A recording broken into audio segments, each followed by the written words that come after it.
তো আসসালামু আলাইকুম গাইজ। তো আমি আবারও চলে এসেছি আপনাদের মাঝে। তো একটা ভাই কমেন্ট করেছিল যে তোমাদের রুম কোনা কেমন, তো আমাদের রুম আমি দেখাবো, ঠিক আছে?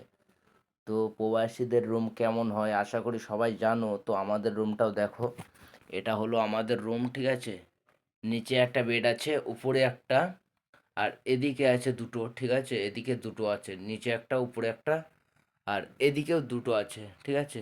এর নিচের বেডটায় আমি থাকি, আর সাথে দুটো একটা করে মিটকেস দেওয়া আছে, ঠিক আছে? এর ভেতরে জামা কাপড় হাড্ডা বাড্ডা এইসব থাকে। আর দুখানা রড লাইট আছে, তো দেখতে পাচ্ছ ছোটোখাটো ঘর, ঠিক আছে? সেমন বড় না, ছোটোখাটো ঘর। ডোবাতে যেটা বাইরে থাকে প্রবাসীরা, তো তোমরা যদি প্রবাসে আসতে পারো তো নিশ্চয়ই এমন ঘরই পাবা, কিংবা এছাড়াও ভালো ঘর পাবা। আর একটা এসি লাগানো আছে, একটা এসি হবে, ঠিক আছে? তো প্রবাসীদের ভালোই কষ্ট আছে, ঠিক আছে? তো তোমরা যারা আসবা অবশ্যই আমার চ্যানেলটিকে সাবস্ক্রাইব করবা, আর আমার কাছে কমেন্ট করবা, ঠিক আছে? আমি আশা করি সবাইকে বলে দেবো।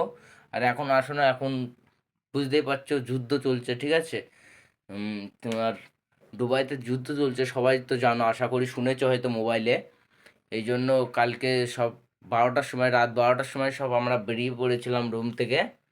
তো ক্যাম্পে যত লোক ছিল সবাই বেরিয়ে পড়েছিল ক্যাম্প থেকে, ঠিক আছে? তো এখন কদিন পরে আসো, কেননা এটা না থেমে গেলে এখন আসতে হবে না।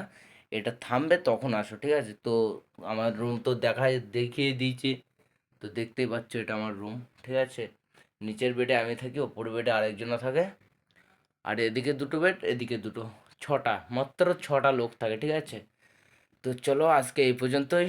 নেক্সট ব্লগ দেখার জন্য লাইক সাবস্ক্রাইব কমেন্ট করতে থাকো। আরও ভালো ভালো ভিডিও তোমাদের জন্য আমি আনতে থাকবো। তো চলো টাটা, বাই বাই।